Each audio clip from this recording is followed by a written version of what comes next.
Welcome back to the dystopia. In my previous video, I was just talking about the critical mass of experience, and I wanted to take another shot at trying to explain this with a little story. Now, this is entirely hypothetical, completely fictional, although you will find that maybe it resonates.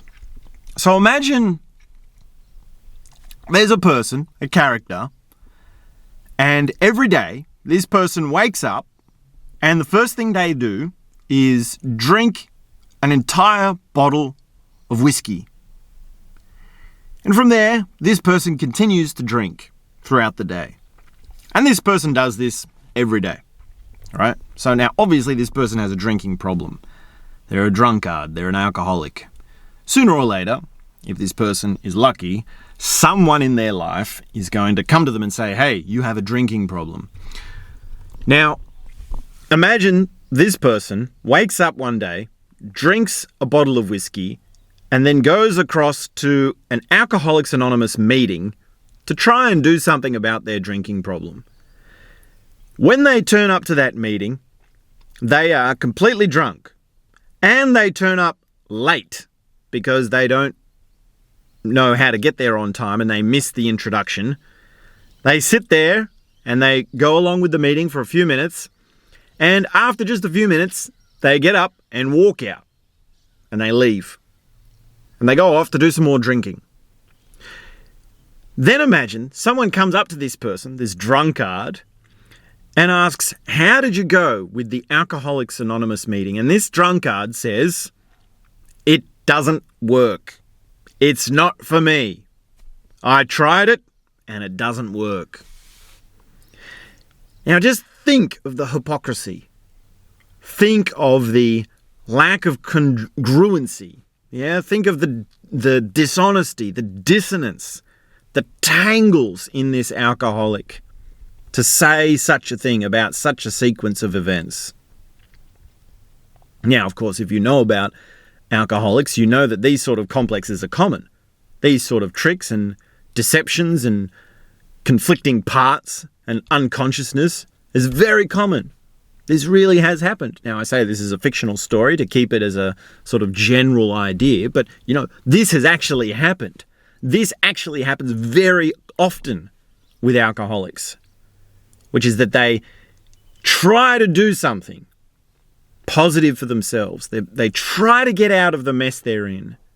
They try to turn their life around and it doesn't work. It doesn't work because they're full of dissonance. There's no harmony. There's no integrity. Now, of course, there is a process for this, and alcoholism can be contended with. This person, this hypothetical person, can go back and attend more Alcoholics Anonymous meetings. They can go to rehab. They can go to the community events or support networks or whatever it is, and they can make their way out of it. And that's the beautiful thing about an alcoholic story, yes? It's that they've found something that they could get out of, which they couldn't do with themselves. Now, alcohol is a very, very cunning substance. It's very tricky. It's very sneaky. And it's nothing to say that you are weak or unintelligent to have fallen in for this, yeah? Very, very smart people can fall into this. Very well-intentioned people can fall into that. And luckily, there is a way out of it. Now, to make this a larger point, right, to bring this back to the critical mass of experience, this is the world we live in, where people don't live in love. They don't live in peace. They don't live with clarity of mind, openness of heart, flowing of activities or action or doing. People are not playful. People are not open in any way you want to describe it. There is a fundamental thing lacking in this humanity. And yet, the networks are there, the support networks are there, the methods are there.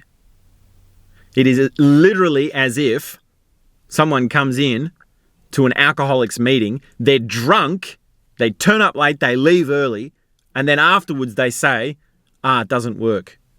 Now, I remember one time I was the manager on a Vipassana retreat So I've worked in the 10-day Vipassana retreats many, many times. And you see basically the exact same thing, right? Imagine this. You are turning up to a 10-day meditation retreat. You know it's 10 days. You know it's no talking. You know it's a structure. It's all explained to you again and again and again. There are no secrets to it. And you walk in, you do your sign-up process, and it's a big thing that they go through. You do all your induction, all your introductions and everything, it's this whole process. You know what you're in for. And you sit down in your first session, and after 30 minutes, you stand up and you say, I'm done with this. I'm leaving. I quit. And you have to go and talk to the manager, and you have to pack up your bags, and you have to organise transport. And it's this whole thing of taking you out of the course. And this is even after all the time of everyone saying, now, are you committed to do these 10 days? And of course, organising everything, right? You have to organise your life to have 10 days off. You got to tell people you're going away. You got to organise whatever things are happening at home. You got to get time off work. Yeah, it's a whole ordeal. And yet, people can come in, sit down, and after 30 minutes, get up and leave. Now, some people last longer than that. Some people leave on day 2. Surprisingly, some people leave on day 9, right? Which is sort of like, hang on a second. You've been here for 9 days. What's another day? As if you wouldn't just stay for one more day. And not only that, but the last day you're allowed to talk, and there's a different process to it. So it's like half a day that you have to be in silence. But this is the thing that I'm getting at, right? People live like this.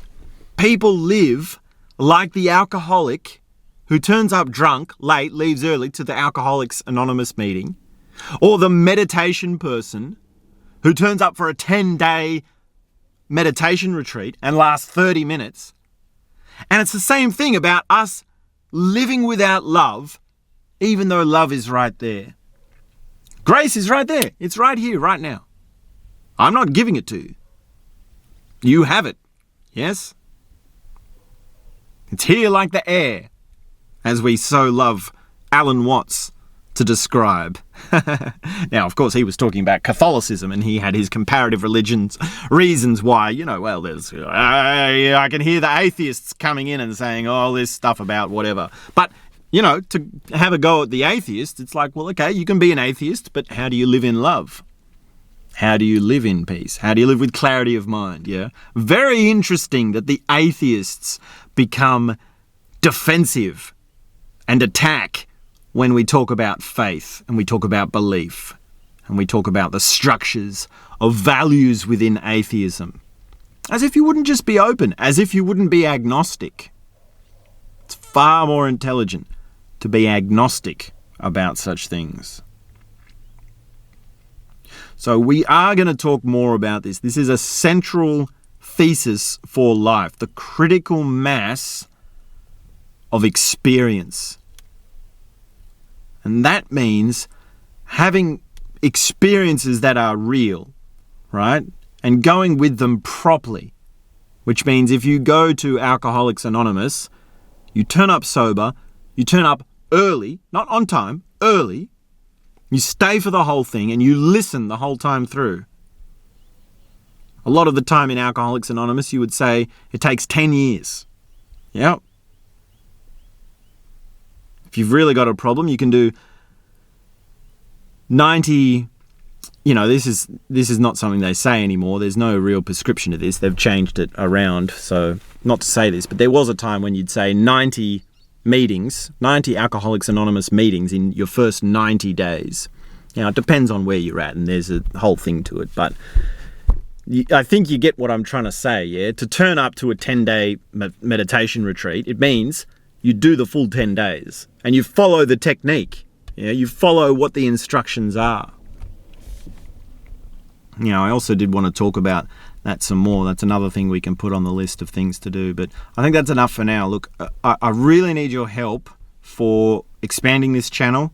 I don't know how to get it out there without, I don't want to appeal to the bikini models and whatever. I've said this before and I'll keep saying it. I need your help for something organic. We're trying to make something soulful here, something real, yeah? I don't want spittily piddly people following me. I want people who are real, who are engaged, and who are intelligent. So if that's you, please subscribe and leave a comment. I respond to every comment. I'm actually going to do a video response to a lot of the comments, and I'll be back very soon with more. Thank you so much.